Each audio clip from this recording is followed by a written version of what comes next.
देवादिदेव शासनीश प्रभु महावीर के चरण कमलों में कोटि से वंदन नमन करने के उपरांत सर्वप्रथम इस ऑनलाइन जूम सभा में उपस्थित सभी रत्नादेव साधु साध्वी जी महाराज को वंदन नमन करते हुए सुख साता पूछती हूँ। आचार्य सम्राट ध्यान योगी डॉक्टर श्री शिव मुनि जी महाराज साहब के पावन आशीर्वाद से, उपाध्याय प्रवर श्री रविंद्र मुनि जी महाराज साहब की पावन प्रेरणा से, आगम ज्ञाता प्रज्ञा पुरुषोत्तम उपाध्याय प्रवर श्री जितेंद्र मुनि जी महाराज साहब ऑनलाइन आगम वाचना के माध्यम से जिनवाणी के गूढ़ रहस्यों का ज्ञान हमें करवा रहे हैं। इस हेतु आप श्री जी का अनंत अनंत उपकार। प्रतिदिन की वंदन श्रृंखला में आज गुरुदेव की प्रत्यक्ष वंदना का जो लाभ प्राप्त हुआ है, उप प्रवर्तनी महासाध्वी श्री सुमित्रा जी महाराज आदि थाना 6 बेंगलोर को मिला है। अब हम सभी गुरुदेव को सामूहिक रूप से वंदन करें।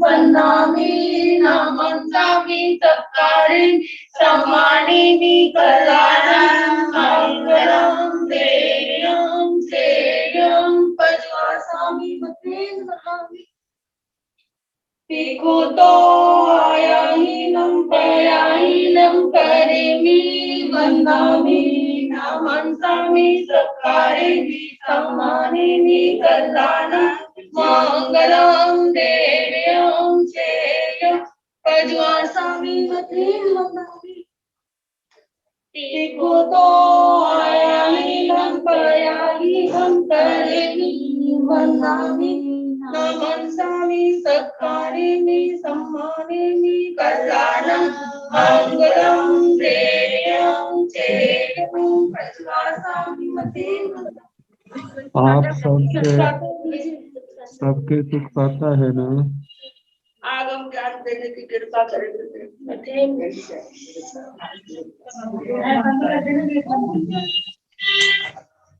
आगम वाचना निर्विघ्न रूप से गतिमान रहे, इस हेतु सभी तपस्या के क्षेत्र में अपना अपना योगदान दे रहे हैं।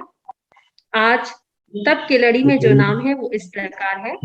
साध्वी श्री करुणा जी महाराज, उपाध्याय प्रवर अनुयोग प्रवर्तक पूज्य श्री कन्हैया लाल जी महाराज साहब कमल के शिष्य तपो केशरी श्री संजय मुनि जी महाराज, डॉक्टर श्री प्रतिभा श्री जी महाराज साहब की सुशिष्याएं साध्वी श्री आस्था जी महाराज, श्रद्धा जी महाराज, ऋषिता जी महाराज, अनुज्ञा श्री जी महाराज, प्रणति श्री जी महाराज, साध्वी समता जी महाराज, साध्वी सुयशा जी महाराज, जैन ज्योति सरलात्मा महासाध्वी श्री प्रतिभा जी महाराज साहब की सुशिष्या महासाध्वी श्री सुचेता जी महाराज, साध्वी श्री सृजना जी महाराज, महासाध्वी डॉक्टर श्री प्रवीण जी महाराज की शिष्या श्री हितांशी जी महाराज, साध्वी श्री समता जी एवं सुयशा जी साध्वी परिवार की तरफ से, तप चक्रेश्वरी श्री विभा श्री जी महाराज साहब की सुशिष्या साध्वी डॉक्टर आभा श्री जी महाराज, श्रवणी सूर्य उत्तर भारतीय प्रवर्तनी डॉक्टर श्री सरिता जी महाराज की सुशिष्या घोर तपस्वी डॉक्टर श्री शुभा जी महाराज,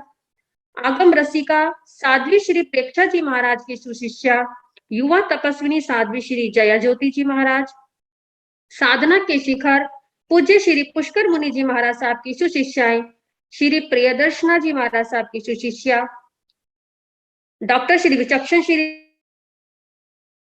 विनम्र निवेदन है कि वो अपनी अमृतमय वाणी से हमें जिनवाणी का रसपान कराकर हमारी अंतरात्मा को पवित्र करने की कृपा करें। जी गुरुदेव।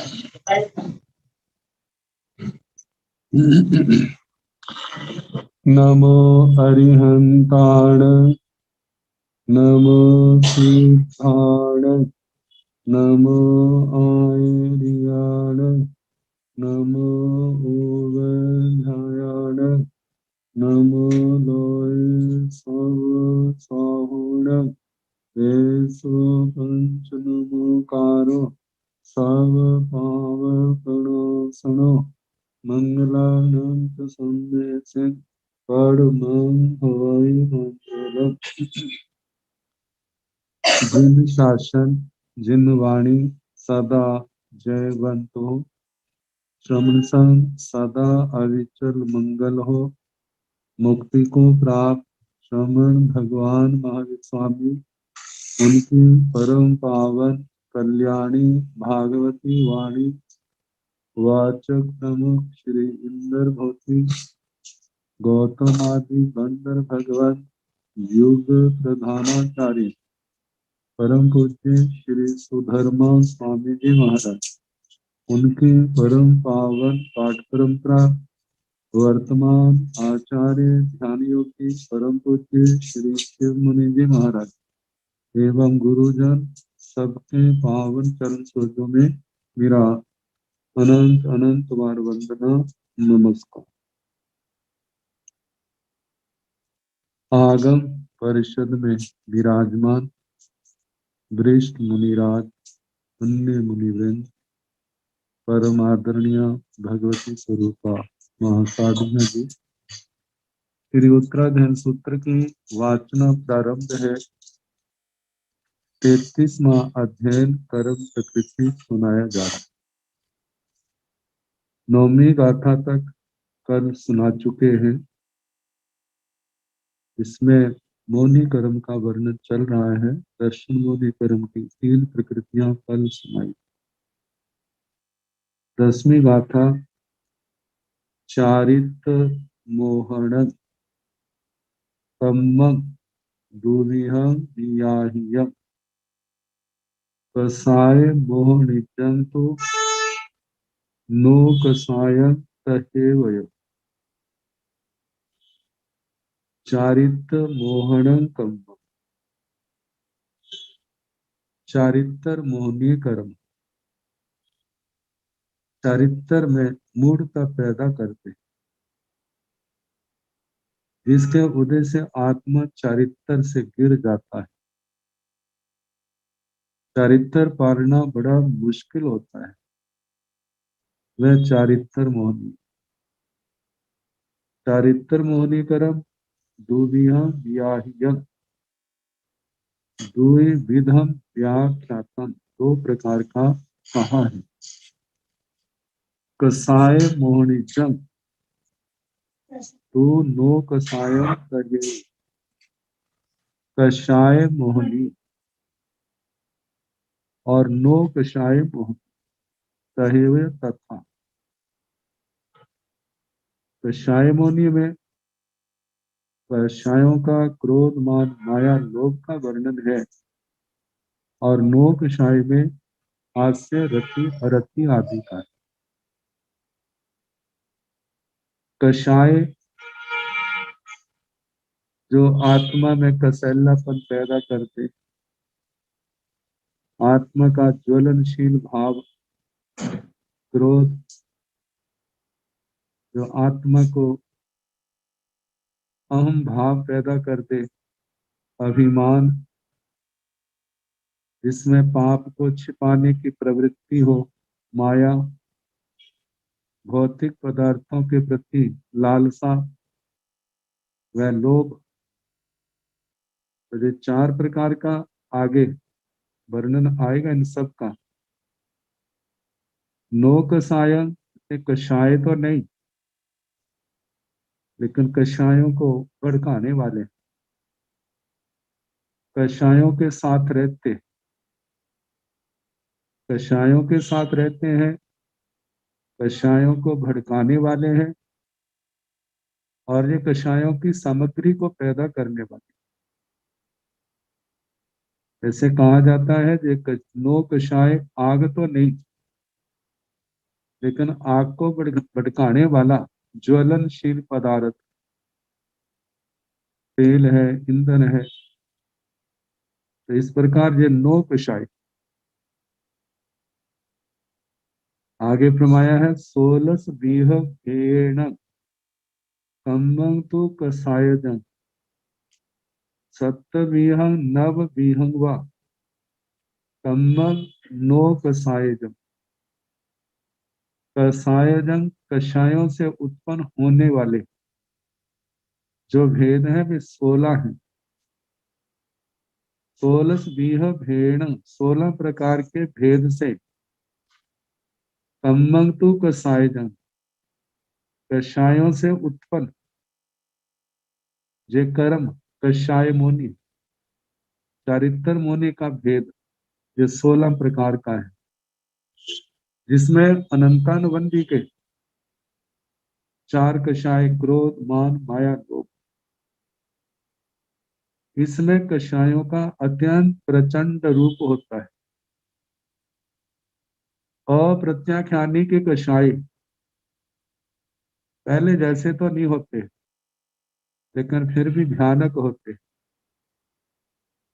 अनंतानुबंधी कषाय उदय में आते हैं तो आत्मा के सम्यक्तों का चारित्र तो क्या रहना, सम्यक्तों को भी आत्मा में रहने नहीं देते, सम्यक्तों का भी घात करते हैं।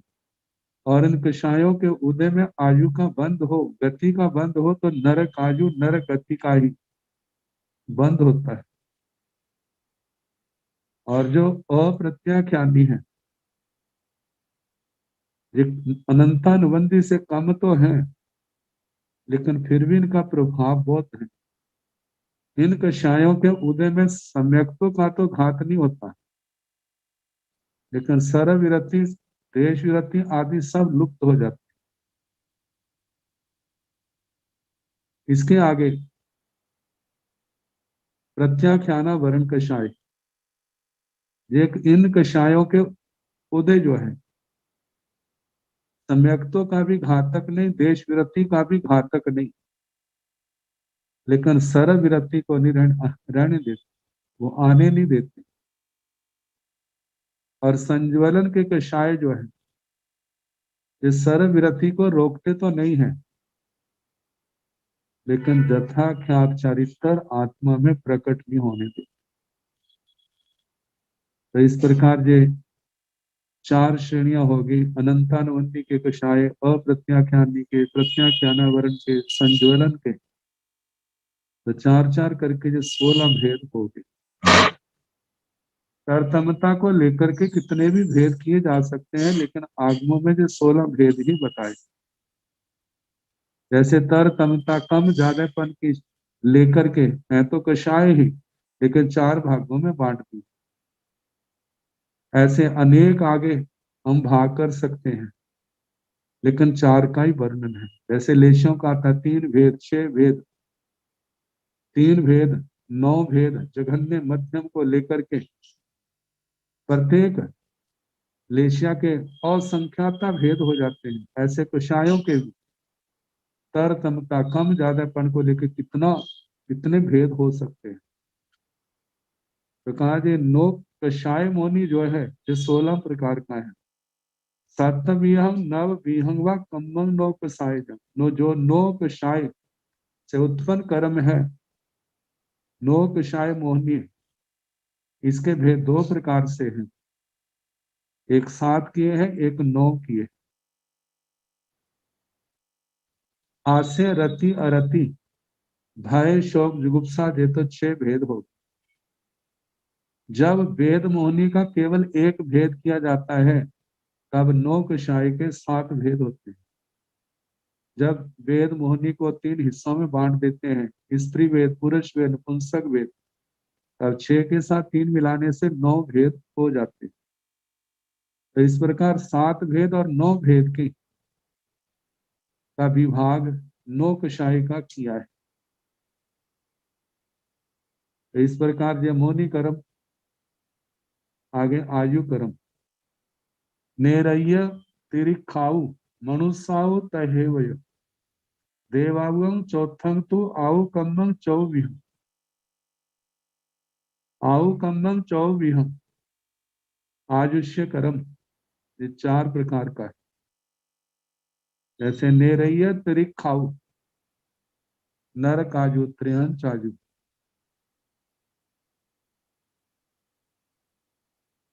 मनुष्याऊ तहेवय तथा मनुष्य आयु, देवावं चौथंग तु, चौथंग चौथी देवायु, आउ कम्मंग चौविहंग, ये आयुष्य कर्म 4 प्रकार का कहा है। इनकी व्याख्या पहले बता दी थी कि जिनके कारण से आत्मा जीवित रहता है, जब ये समाप्त हो जाता है तो आत्मा को पर भव की ओर गमन करना ही पड़ता है। तो आयुष्य कर्म के 4 भेद, नामं कम्मं तो दुविहं सुहम असुहम च आहियम, सुह सव बहु भेया एमेव असुह सभी। नामं कम्मं तो दुविहं, नाम कर्म 2 प्रकार का है, सुहम असुहम च आहि। सुहम शुभ, असुहम अशुभ। सुह सव बहु भेया, शुभ नाम कर्म के बहुत भेद है। एमेव असुह सभी, इसी प्रकार अशुभ के भी बहुत भेद है। जिस समय नवतत्व पढ़ते हैं तो केवल नाम कर्म के 93 भेद आ जाते हैं 148 उत्तर प्रकृतियों में। और जब पुण्य पाप की अपेक्षा से देखा जाता है तो 37 प्रकृतियां जो है नाम कर्म की पुण्य की आ जाती है और 34 जो है पाप की प्रकृतियां आ जाती है। वहां पर कुछ संक्षिप्तीकरण भी है। तो कहा है कि नाम कर्म 2 प्रकार का, सुहम असुहम च आहि। जो प्राकृत व्याकरण ध्यान से पढ़ते हैं उनके लिए ये साथ साथ में जैसे शुभ, शुभ को भ को कैसे ह हो गया है, शुभ का सुह बन गया, शुभम अशुभम सुहम असुहम, इस प्रकार साथ साथ में ध्यान रखा करें तो काफी अच्छा रहेगा। सुह सव बहु भेया, शुभ के बहुत भेद हैं, इसी प्रकार अशुभ के भी बहुत भेद आते हैं। अब हमारे पास वर्तमान में 11 अंग हैं, 12 उपांग हैं, 6 सूत्र हैं, मूल सूत्र हैं, आवश्यक सूत्र है, या पूर्व आचार प्राचीन आचार्यों के द्वारा कुछ ग्रंथ लिखे गए हैं। लेकिन वैसे हम देखें तो 93 प्रकृतियां या 148 प्रकृतियां जो कर्मों की आती हैं। लेकिन जैसे जैसे शुद्ध ज्ञान हमारे सामने बढ़ता जाएगा तो कितना इसका विस्तार है। लाखों श्लोक प्रमाण वर्तमान में भी ये कर्म साहित्य आ जाता है, दिगंबर श्वेतांबर परंपरा के साहित्य को मिलाया जाए तो कितना बारीक। और जिस समय इसका अध्ययन करने लगते हैं तो व्यक्ति को दीन दुनिया सब भूल जाता है, उसी के अंदर खो जाता है। कैसी कैसी प्रकृतियां, कितना गहन वर्णन है, हमारी चित्त वृत्तियों को एकाग्र करने में कितना सहायक है। और संसार का कर्मों के संबंध में जो हम बांधते हैं जिसका कोई बोध नहीं है, लेकिन भगवान के उनके अनंत उपकार से ये सब हमें पढ़ने को मिलता है, उससे हम जानते हैं कैसे हमारी परिणामों की धारा चलती है और कैसे कैसे हमारे कर्मों का बंधन होता है। अच्छे भी और बुरे भी जब हम जानते हैं तो हमें एहसास होगा हमारी आत्मा क्या ऊर्ध्व की ओर जा रही है या अधो की ओर जा रही है। क्या हमारी आत्मा विकास के मार्ग पर चल रही है या ह्रास के मार्ग पर, पतन के रास्ते पर जा रही है। यदि इन ग्रंथों का गहन अध्ययन किया है तो आत्मा को एहसास बड़ी आसानी से हो सकता है। तो इस प्रकार नाम कर्म का वर्णन किया। गोयं कम्मं दुविहं उच्चं नियं च आहियं, उच्चं अट्ठविहं होई एवं नियम की आहियं। गोत्र कर्म 2 प्रकार का है, उच्च गोत्र और नीच गोत्र। आहियं आख्यातम कहा है। उच्चं अट्ठविहं, उच्च गोत्र जो है वह 8 प्रकार का, कोई भवती होता है। एवं इसी प्रकार नियम भी आहियं, नीच गोत्र भी 8 प्रकार का है। ऐसे जाति, कुल, बल, रूप, तप, श्रुत, लाभ, ऐश्वर्य, इनको लेकर के ही कोई निम्नता है, कोई मद करता है, कोई मद से बचता है। इन बातों को लेकर के जो 8 बातें कही, जाति, कुल, बल, रूप, तप, श्रुत, लाभ, ऐश्वर्य, इनको पा करके जो मद करता है वह नीच गोत्र का उपार्जन करता है। और जो मद नहीं करता और विनम्र बन के रहता है संसार में, वह उच्च गोत्र का बंध करता है। जब निम्न गोत्र आता है तो जो जिन जिन वस्तुओं को लेकर के, बातों को लेकर के मत किया था, उन्हीं का ह्रास होगा, उन्हीं की कमी आएगी। आने वाले समय में जब ये नीच गोत्र उदय में आएगा और उच्च गोत्र के कारण से सारी विशेषताएं उस आत्मा के सामने आ जाएंगी। जाति कुल आदि का जैसे बाह्य वैभव है, लेकिन जो अध्यात्म में बढ़ने वालों को भी सहयोगी बन जाता है। जैसे कहा जाता है जातिवान, जो जातिवान है उसके अंदर मृदुता, विनम्रता जे गुण होंगे। कुलवान अपने व्रतों को पालन करने में, चरित्र को पालन करने में दृढ़ स्थिर चित्त होगा और दृढ़ धर्मी होगा।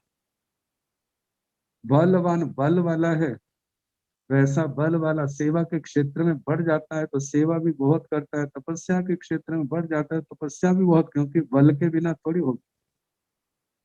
रूपवान कहा जाता है कि जहां सुंदर आकृतियां वहां पर सुंदर गुण भी विद्यमान होते हैं। जैसे अनाथी मुनि जी का वर्णन आता है, ये एकांत नहीं है लेकिन वहां पर निमित्त बन जाते हैं।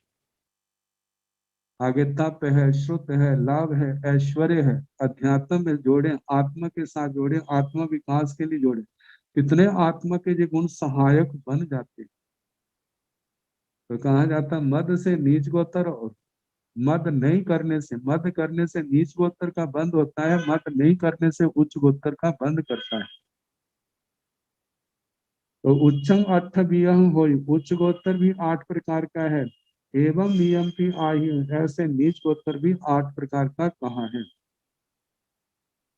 दाने लाभे भोगे उपभोगे वीर्ये तहा, पांच विहम अंतरायम समासेन वियाहि। दान, लाभ, भोग, उपभोग, वीर्य, तहा तथा पंचविहम अंतरायम, ये 5 प्रकार का अंतराय, चार पांचों शब्दों के आगे अंतराय जोड़ दिया जाए। दान अंतराय, लाभ अंतराय, भोग अंतराय, उपभोग अंतराय, वीर्य अंतराय, समासेन भी आही, ये संक्षेप से कहा है।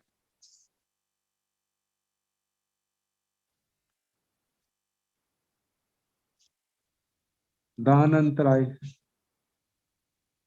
किसी के दान देने में अंतराय डालना, विघ्न डालना, दान अंतराय बांधेगा। लाभ में अंतराय डालना, लाभ अंतराय बांधेगा। भोग में अंतराय डालना, उपभोग में अंतराय डालना। जो वस्तु एक बार ही भोगी जाती है, एक बार उपयोग में आती है, वह भोग है। और जो वस्त्र आदि के समान अनेक बार उपयोग में आती है, वह उपभोग है। और जब जिस व्यक्ति की बड़ी उत्कट अभिलाषा होती है और कोई अंतराय डालता है, तो अंतराय डालने वाला जैसा अंतराय डालता है वैसा ही उसका अंतराय बंध जाता है। तो दान में अंतराय, लाभ में अंतराय, भोग में, उपभोग में, किसी की वीर्य शक्ति का मतलब शक्ति का ह्रास करना, तो वही अंतराय बंद है, उसको भी ह्रास का सामना करना पड़ेगा। तो 8 कर्म अपने अपने निमित्तों से बनते हैं। जैसे पहले एक बार सुना चुके हैं, ज्ञानावरणी कर्म 6 प्रकार से बंधता है, 10 प्रकार से भोगा जाता है। दर्शनावरणी कर्म 6 प्रकार से बनता है, 9 प्रकार से भोगा जाता है। साता वेदनीय 10 प्रकार से, असाता वेदनीय 12 प्रकार से बांधा जाता है, 8 प्रकार से भोगे जाते हैं। मोहनी कर्म जो है 6 प्रकार से बांधा जाता है, 5 प्रकार से भोगा जाता है। आयु कर्म प्रत्येक आयु 4 प्रकार से बांधी जाती है। नाम कर्म 2 प्रकार का, शुभ अशुभ जिसमें दोनों 4 प्रकार से बांधे जाते हैं, 14 प्रकार से भोगे जाते हैं। अंतराय कर्म जो है 8 प्रकार से बांधे जाते हैं, 8 प्रकार से भोगे जाते हैं। उच्च गोत्र और नीच गोत्र। अंतराय कर्म 5 प्रकार से बांधा जाता है, 5 प्रकार से ही भोगा जाता है। गोत्र कर्म 8 प्रकार से बांधा जाता है, 8 प्रकार से ही भोगा जाता है। इसमें दोनों है, 8 प्रकार को लेकर मद करने से नीच गोत्र और नहीं करने से उच्च गोत्र। और आने वाले समय वैसी परिस्थितियां उस आत्मा को सामना करना पड़ता है। तो ऐसे जो 8 कर्मों का बंध कैसे होता है, वो भी उसका वर्णन आया इसके आगे।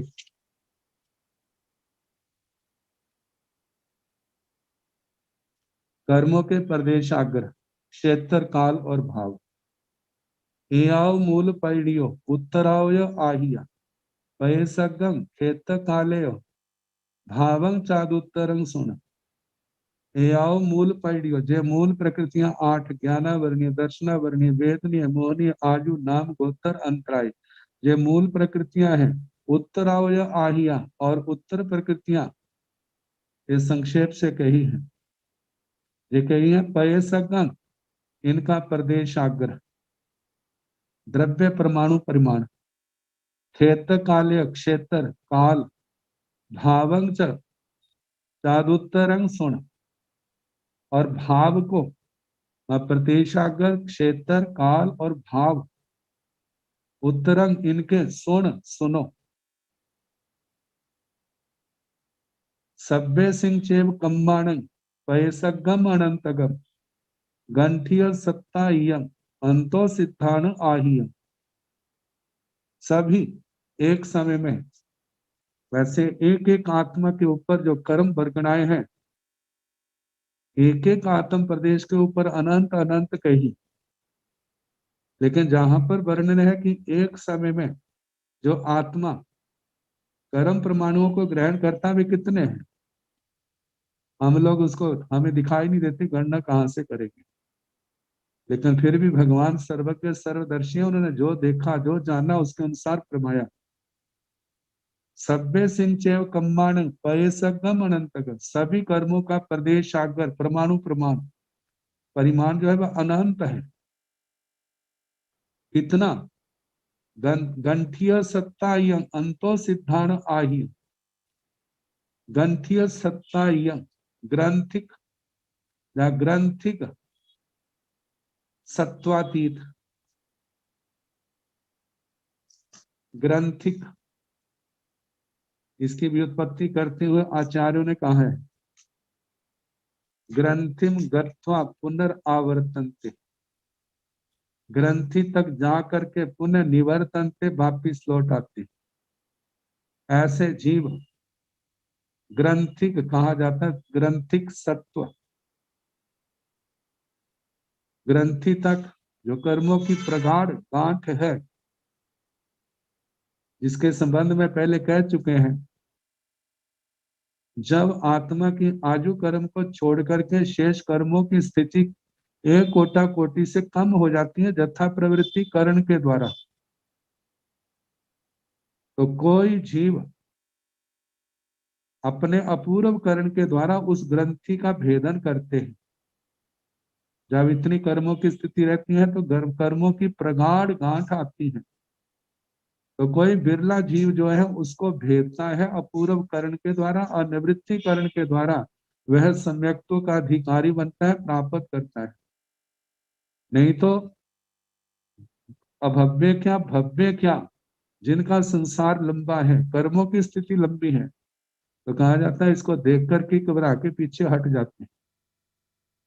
तो जहां पर ग्रंथिक सत्व केवल अभव्यों के लिए कहा है, क्योंकि भव्य जीव कभी तो उसमें विस्फोट करेगा, उसको तोड़ेगा और आगे लांघेगा, लेकिन अभव्य तो वहीं तक उसका गमन है, ग्रंथि तक उससे आगे नहीं बढ़ सकता।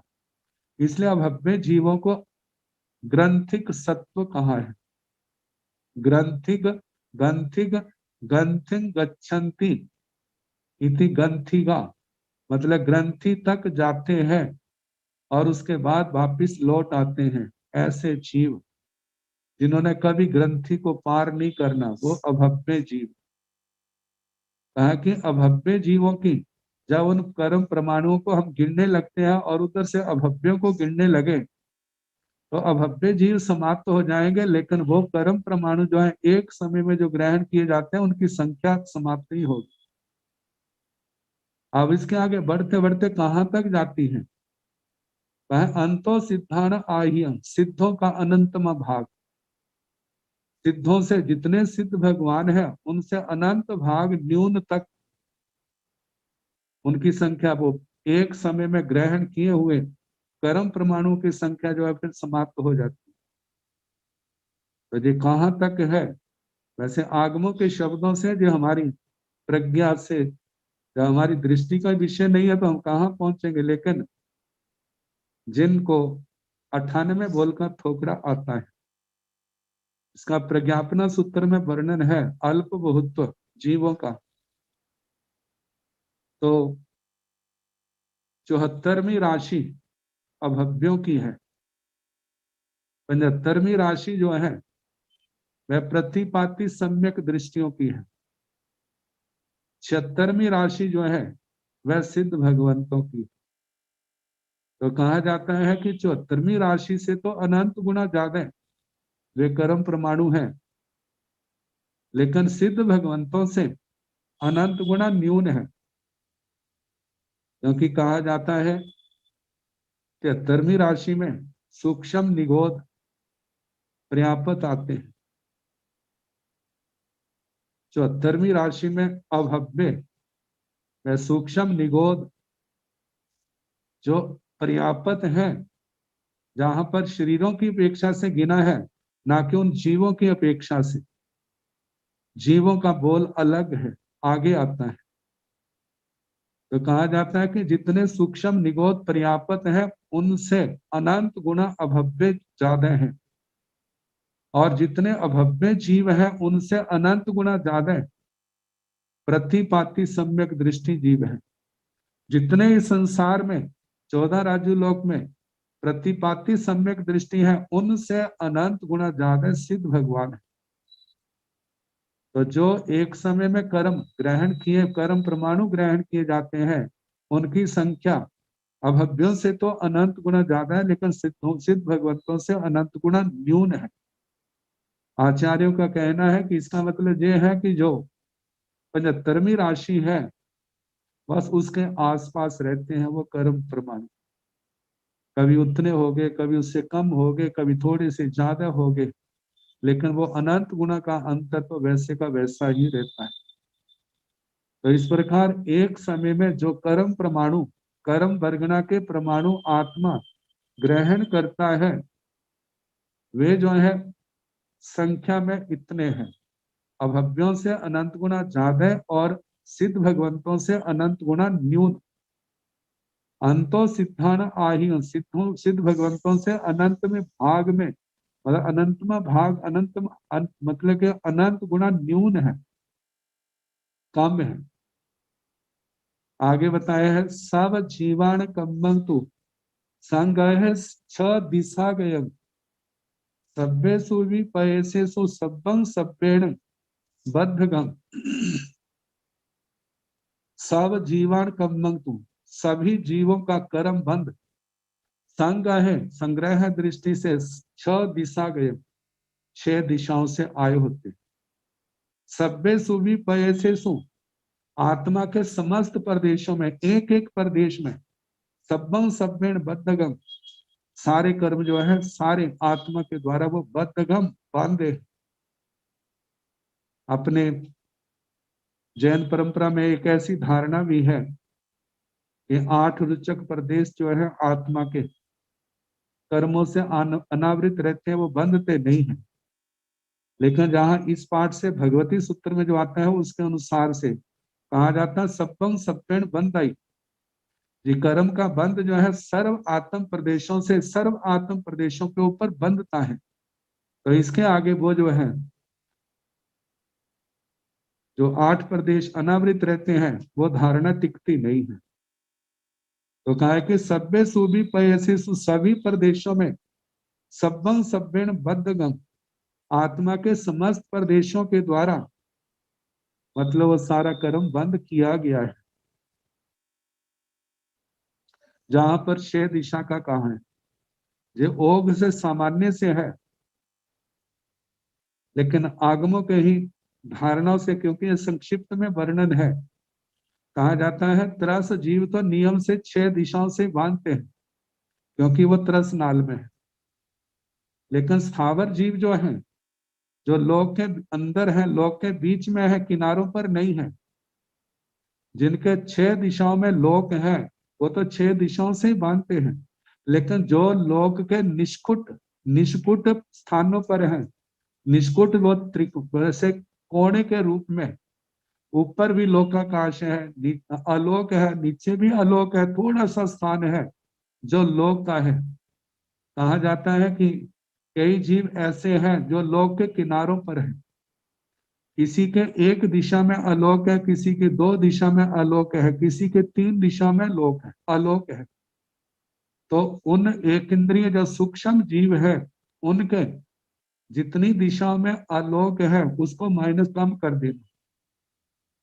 तो उनका जो है, किसी का 5, जिसके एक दिशा में आलोक है तो 5 दिशा से कर्म आएंगे, जिसके 4 दिशा में, 2 दिशा में आलोक है उसके 4 दिशा में, जिसके 3 दिशा में आलोक है उसके जो है 3 दिशा से कर्म परमाणु आएंगे। जो लोक के बीच में है उनके 6 दिशाओं से ही कर्म परमाणु आते। वैसे कहा जाता है कि कर्म जो है प्रवाह से आते तो है, लेकिन जिन आकाश के प्रदेशों में आत्मा स्थित है, उन आकाश के प्रदेशों में आत्मा के साथ साथ वे कर्म परमाणुओं की वर्गणाएं भी हैं जो किसी जीव के साथ बंधी नहीं है। लेकिन आत्मा अपनी लेशाओं के कारण, अपने अध्यवसायों के कारण, अपने योगों के कारण से जहां आत्मा है वहीं पर रहे हुए कर्म वर्गणाओं को, कर्म वर्गणा के परमाणुओं को आत्मा के साथ बांध लेता है। पूर्व शरीर के साथ आत्मा जो है, जैसे कहा जाता है दूध पानी एक हो जाता है, ऐसे मतलब एक होने का मतलब ऐसे एक लगते हैं लेकिन एक होते नहीं है, क्योंकि परमाणु कर्म वर्गण के परमाणु जड़ है, पुद्गल है, और आत्मा अचेतन सत्ता है, मतलब चेतन सत्ता है, आरोपी सत्ता है। तो एक द्रव्य जो है दूसरे द्रव्य में परिणत नहीं होता। आत्मा आत्मा रहती है, जड़ पदार्थ जो जड़ रहते हैं, लेकिन पुद्गल और आत्मा का आपस में मिक्सचर, जैसे खिचड़ी बन जाती है ऐसे इकट्ठे होते हैं और समय आने पर अलग भी होते जाते हैं। तो इस प्रकार कहा है कि जो कर्मों का बंध सर्व आत्म प्रदेशों से आत्मा अपने सर्व आत्म प्रदेशों पर बंद करती है। तो 6 दिशा का आ गया, जो लोक के बीच में है, 6 दिशा से जो लोक के किनारों पर है, 5 सूक्ष्म है, बादल वायु काय का इनका आता है। तो जितनी दिशा में आलोक है उतना उनका कम हो जाता है। 19वीं गाथा। अब काल के संबंध में कहा जाता है किस कर्म की कितनी स्थिति है। उदही सरिस नामाण तीसाई कोड़ी कोड़ियो उकोसिया थी होई अंतो मुहूर्तंग जहनिया। उदही सरिस नामाण, उदधि सागर, सरिस उसके समान, सदृश, उदही सरिस उदधि के समान, नामाण नाम है जिनके 30 कोड़ी कोड़ियो 30 कोटा कोटि, उकोसिया थी हो जो उत्कृष्ट स्थिति होती है, अंतो मुहूर्तम जहनिया, और जघन्य जो है वो अंतर मुहूर्त है। अब किनकी होती है ये अगली गाथा में कहा है। आवर्णिजान दुण हम्पी बेणिजे तहे वय अंतराय कम्मम्मी ही ऐसा भी आही। आवर्णिजान दुण हम्पी, 2 आवर्णीय मतलब ज्ञानावर्णीय दर्शनावर्णीय, ये 2।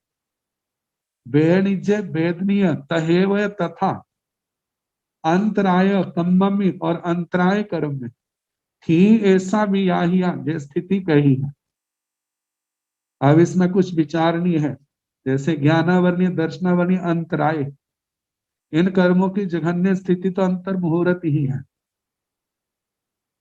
और उत्कृष्ट स्थिति जो है वो 30 कोटा कोटि सागरोपम की है।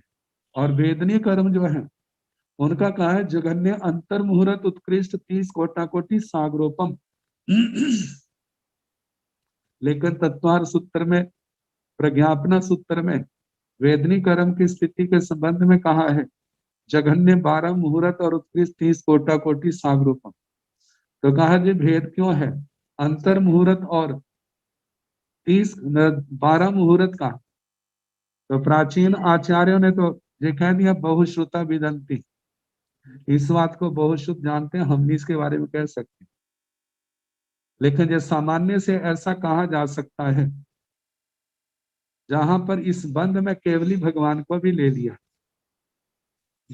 जिसमें 11वें 12वें 13वें गुण स्थान वाले, उनका जो जघन्य बंध है सारा जो है, कहा जाता है पहले समय बांधता है, दूसरे में भोगता है, तीसरे में निर्जरा हो जाती है। तो उनको यदि हम ले लें तो अंतर मुहूर्त ऐसा सिद्ध हो सकता है। और जो 12 मुहूर्त की स्थिति है उसको हम 10वें गुण स्थान की अपेक्षा से कह सकते हैं कि 10वें गुण स्थान में जब आत्मा होता है तो उस समय साता वेदनी की स्थिति जो है 12 मुहूर्त की बांधता है। जब ऊपर चला जाता है तो 12 मुहूर्त का विच्छेद हो जाता है, आगे फिर केवल पहले समय बांधे, दूसरे में भोगे, तीसरे में निर्जरा हो जाती है, चौथे में अकर्म हो जाता है। तो इस प्रकार कहा जाता है। आगे उदही सरिस नामाण 70 कोड़ी कोड़ियो मोहन इज्जस उकोसा अंतो मुहूर्तम जहनिया। मोहनी कर्म, मोहनी कर्म का है उदही सरिस नामाण, उदधि के समान, मतलब सागरोपम 70 कोड़ी कोड़ियो, 70 कोटा कोटि सागरोपम।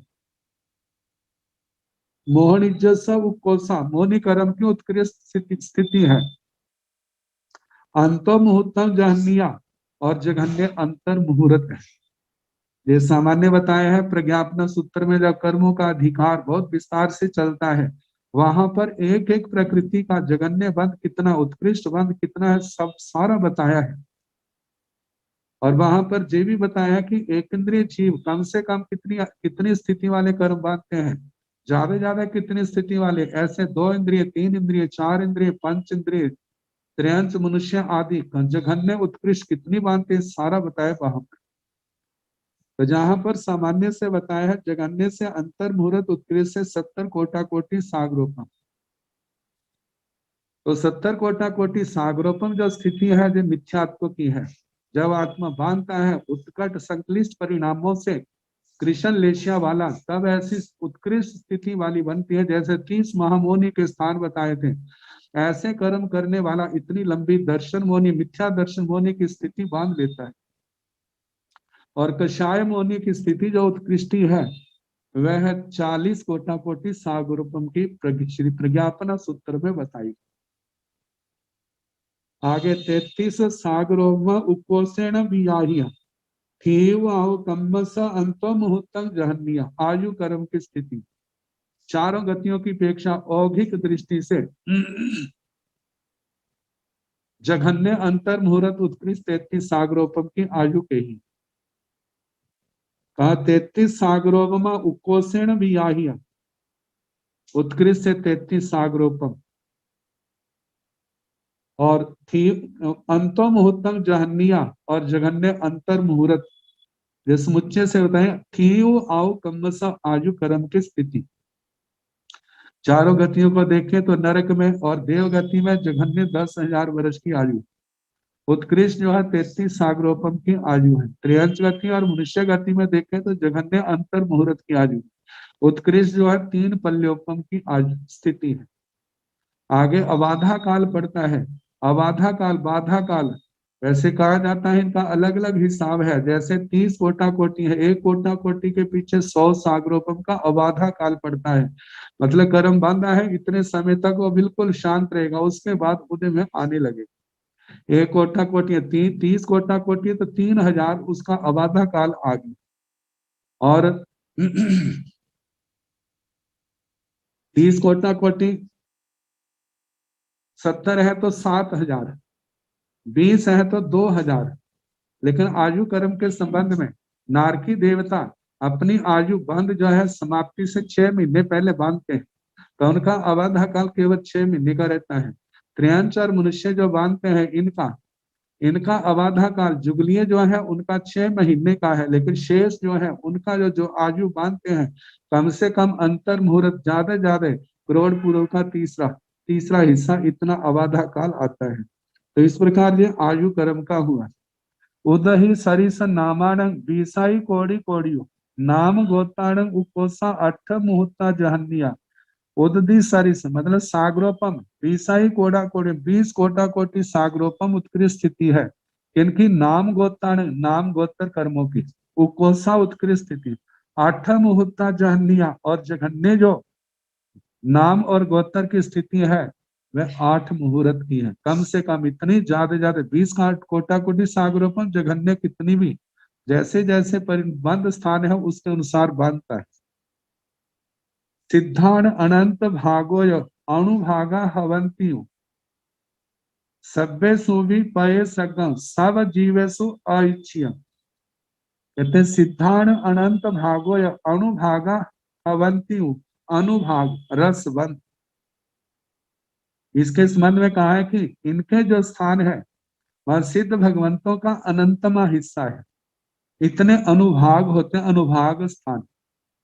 ये बहुत सूक्ष्म वर्णन है जहाँ केवल स्थूल रूप से कहा है, और इसका जो समझना हो तो कर्म प्रकृति के अंदर बड़े विस्तार के साथ इसका वर्णन, बड़ा गहन वर्णन है। तो कहा है कि सिद्धों के अनंत में भाग जितने अनुभाग स्थान है, और सभ्य सुवी पय सगम, लेकिन जितने कर्म सभ्य सु सभी प्रदेशों में, मतलब जितने संसार के जीव हैं वहां पर प्रदेशागर कितना है, कर्म परमाणु कितने हैं, तो कहा है सभ्यसु सब जीवेशु अयुच्य, जितनी जीव राशि है, चाहे वो सिद्ध है चाहे वो संसारी है, भव्य है अभव्य है, नो भव्य नो भव्य, इनसे भी अनंत गुना ज्यादा है कर्म परमाणु। तो इस प्रकार 24वीं गाथा। तंभा ए सिंह कम्माण अणुभागे बियाणिया ए सिंह संबरे चेव खबणेय जय कुहे तिवेमी। तंभा इसलिए जो सारा कर्मों के संबंध में कहा, इसलिए ए सिंह कम्माण इन कर्मों के अनुभागे बीजाणिया, इनके अनुभागों को जानना, जान करके ए सिंह संबरे चेव इस कर्म बंध से अपने आप को पीछे हटाए। खबने या जय बूहे, बूहे बुद्ध ज्ञानी समझदार मुमुक्षु आत्मा, ए सिंह खवणेय इनके क्षय करने में, जय मतलब यत्न करे प्रयास करे, मतलब इन कर्मों के संबर में कर्म बंध से रुकना, और इनके खवणे इनके क्षपण में क्षय करने में जय यत्नशील होना, प्रयत्न करना। प्रयत्न करे कौन, बुद्ध बुद्धिमान साधक तिवेमी। आचार्य श्री सुधर्मा स्वामी जी महाराज फरमाते हैं कि जैसा मैंने इसका अर्थ सुना मैंने आपको सुनाया। इस प्रकार 33वां अध्ययन श्री उत्तराध्ययन सूत्र का समापन हुआ इस अध्ययन का। 34वां अध्ययन लेशा अध्ययन, 34वां अध्ययन है लेशा अध्ययन।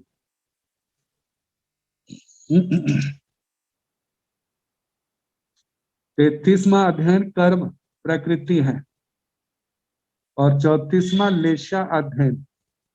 इन दोनों का आपस में संबंध कहा जाता है, जैसे दो पदार्थों को जोड़ने के लिए बीच में लेसदार पदार्थ की जरूरत होती है, ऐसे आत्मा और कर्म का संबंध जोड़ने में जिसकी जो चीज है वो है लेशा।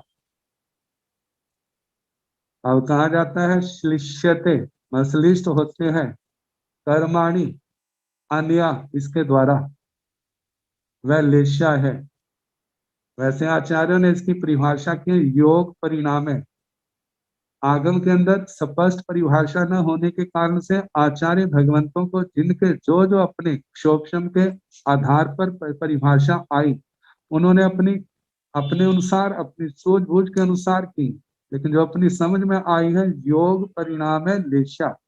योगों का जो परिणमन है, परिणमन एक अवस्था से दूसरी अवस्था में तीसरी अवस्था में ऐसे परिणत होना, बदलना। अब इसमें अच्छी और भी होता है बुरी और भी होता है। तो कहा जाता है ये योगों का परिणमन जो है लेशा है। इतने मन के अध्यवसायों को कह देते हैं लेशा। तो यदि केवल मन के अध्यवसाय लेशा हो तो जिन जीवों के पास मन नहीं पाया जाता तो वहां पर लेशा कैसे घटेगी।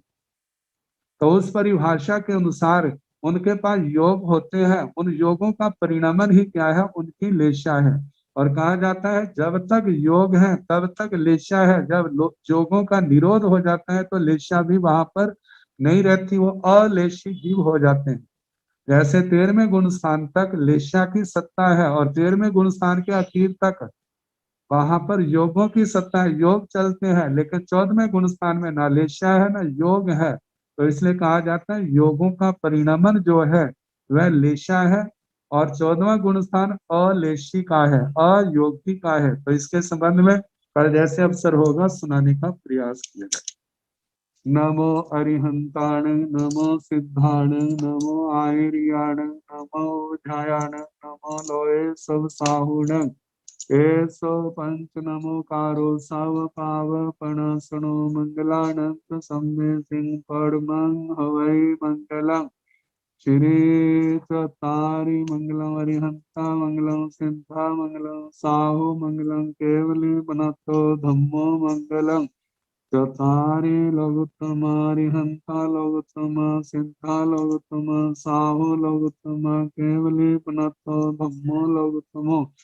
चतारे शरणं पवज्जामि अरिहन्ते शरणं पवज्जामि सिद्धे शरणं पवज्जामि साहो शरणं पवज्जामि केवली पुनातं धम्मं शरणं पवज्जामि।